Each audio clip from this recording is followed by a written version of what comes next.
Hello guys, welcome back to the channel. In today's video, I'm going to show you how you can use tracking feature in CapCut.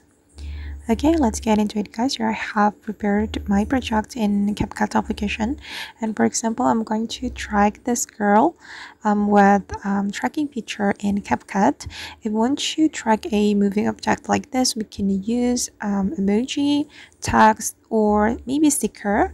And for example I'm going to track this moving object with text, so I'm going to click on text and I'm going to click on add text.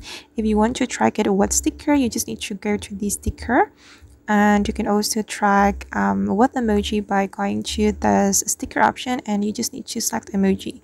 But here I'm just going to track it with text, so I'm going to type in a text like this. For example, follow me. Okay, and I'm going to make it smaller, and I'm going to place it right here, and then we can make this text align with the video like this.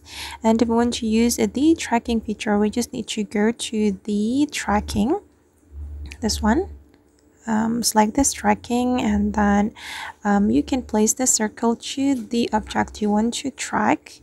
I'm just going to place it right here, and then we can click on start tracking. Okay, and you have to wait until 100% guys. It depends on the duration of your video. Okay, it's almost done. Alright, and now the tracking process has completed, and I'm going to show you the final result. As you can see that the tags follow the moving object. Alright guys, and that's all the way to use tracking feature in CapCut. I hope this video will be useful for you.